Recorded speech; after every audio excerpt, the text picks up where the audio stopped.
Hello friends, how are you. Welcome to the channel vet भाई का ज्ञान। जैसा कि आपको पता है कि आज हम बात करने जा रहे हैं एनिमल वेलफेयर के बारे में। तो आप सबको पता है कि एनिमल वेलफेयर को हिंदी में पशु कल्याण बोलते हैं, लेकिन अब अगर इसको डिफाइन करना हो तो कैसे करेंगे। एनिमल वेलफेयर मतलब कि एनिमल को ऐसे सराउंडिंग में रखना जहाँ पर वो उस सराउंडिंग से कोप अप कर पाए। मतलब कि animal should be free from any fear, any pain और from any discomfort.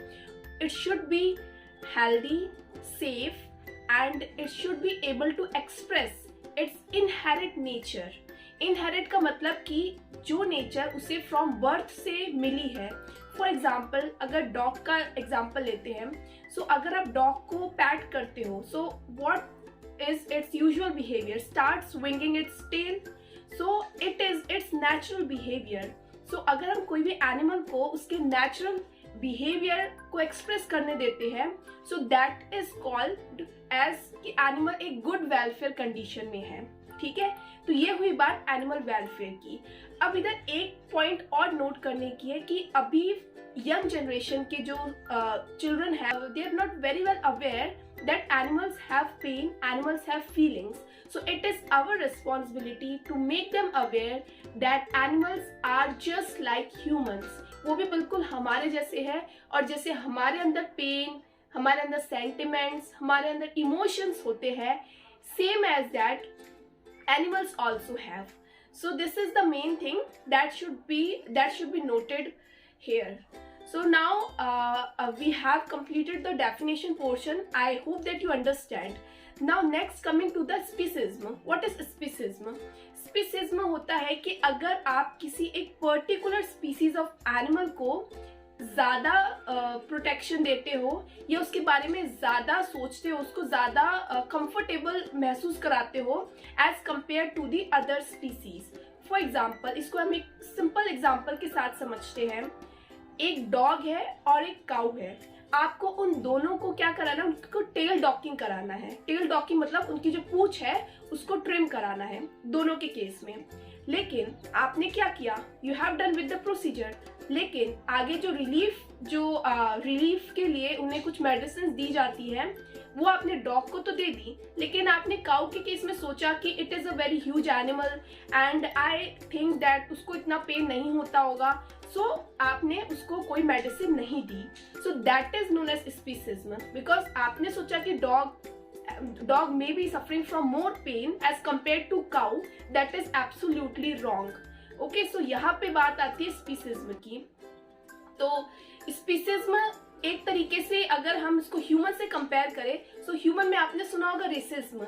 So racism क्या होता है कि कलर के बेसिस पे जब प्रिजुडाइज होता है in humans, same in the case animals में स्पीसीज के बेसिस पे कई तरह के प्रिजुडाइज होते हैं, डिस्क्रिमिनेशन होता है।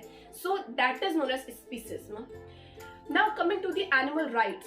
सो animal rights, you are very well aware animal rights क्या होता है। ह्यूमन राइट्स तो आपने सुना होगा। सो जो बेसिक जो हक, जो किसी भी एक ह्यूमन का हक होता है, राइट होता है, that is known as human right. And same in the case of animals. तो एनिमल राइट्स की अगर बात करते हैं तो एनिमल के भी काफी सारे राइट्स होते हैं। As you know, they have freedom as we have. they must have freedom which they deserve। for example, they have freedom to roam around, they have freedom to express their natural behavior। okay, so we will discuss about this later in this video। okay, so I think that you are aware of the freedom rights, animal rights। so let's move on। so now coming to the animal laws। so what are the laws? so according to the Prevention of Cruelty to Animal 1960, there are several defined laws for animals, and if anyone violates this law, he or she may be subjected to any crime, and special laws are there. If they break, then the punishment will be there. It can be in the form of the money, or he or she may have to go to jail। so these are some of the things which I want to introduce you। for example, why there's a need of animal law? so you see that there are animals which are used for entertainment purpose, in food industry they are used, and also we use it as our pet animal. Okay, so and also laboratory animals which are used for experimental purposes. So here these are the places where the violation of animal rights can be seen. So to safeguard those rights, there are special laws of animals.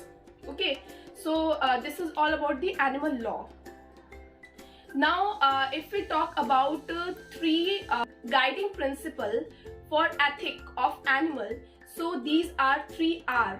What is 3R? That is replacement, reduction and refinement. Okay, so we will be learning each one one by one. First is replacement. तो ये क्या कहता है कि अगर आपके if कोई भी काम अगर आपका बिना एनिमल को यूज किए हो सकता है, so you should prefer that one. Okay, because we note कि सेवरल रिसर्च पर्पसेस में एनिमल्स का यूज होता है, animals are used for that. So उसमें हमें क्या करना है कि हमें ये ध्यान रखना है कि अगर हम एनिमल्स अवॉइड कर सकते हैं उस पर्टिकुलर रिसर्च के लिए, so we should go for that. Okay, so that is known as replacement. Then next coming to the reduction. Reduction means कि for example कि अगर आपको किसी भी प्रोजेक्ट के लिए 5 एनिमल्स चाहिए, ठीक है, एंड आपको दूसरे कोई प्रोजेक्ट के लिए भी 5 एनिमल्स चाहिए, लेकिन अगर आप ओनली 5 एनिमल यूज करके दोनों प्रोजेक्ट्स अपना पूरा कर सके, तो that will be the best option. So you should go for it. So that is the meaning of reduction.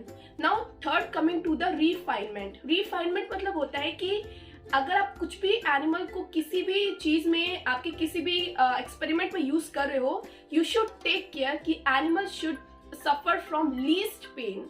उसको बिल्कुल मिनिमम डिस्कम्फर्ट हो, मिनिमम पेन हो.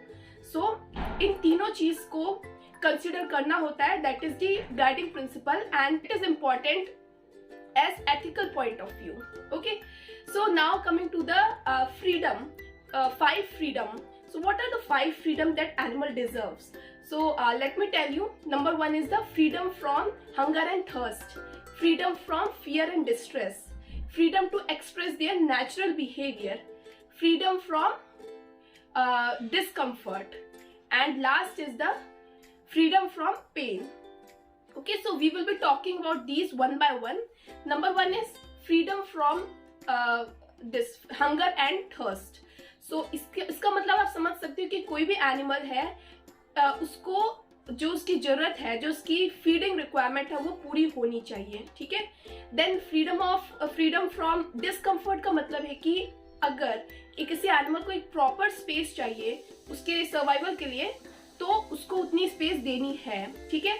इफ उसका जो शेल्टर है, it should be like that कि उससे कोई भी दिक्कत ना हो in adverse climatic conditions. So it should be provided with appropriate shelter. Okay, so जैसा कि हम देखते हैं कि जो चिकन है उनको बहुत छोटे से पिंजरे में रख दिया जाता है. So that is very bad and that is violation of the law. Okay, and it is punishable. So that thing we have to note it down. So that is freedom from discomfort. Now third is freedom from pain.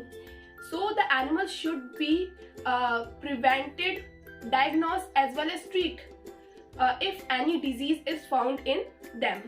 So that is the freedom from pain. Then coming to the freedom to express their natural behavior. So natural behavior कब show करेगा? जब animal अपने natural environment में रहेगा, ठीक है. Animals अपने companion के साथ रहेंगे. ऐसे एनिमल्स वो अपने ओन काइंड, मतलब खुद के जैसे ही एनिमल्स के साथ रहेंगे, तब वो अपने जो उनकी नेचुरल हैबिट्स है उन्हें वो अच्छे से एक्सप्रेस कर पाएंगे. सो that is freedom to express their natural behavior. Then last is freedom from any fear and distress. So इसका मतलब यही है कि उनको किसी भी तरीके का मेंटल टॉर्चर नहीं देना है. They should be mentally healthy. Okay, so these are all about the freedom rules that we should consider, and we should remain aware of such things. So that's all in this video about the animal welfare, and it is just an introduction part, and many more videos will be there in this topic. So stay tuned with Vet Bhai Ka Gyan, and if you haven't subscribed the channel till now, do it now. And so that's all. Thank you so much.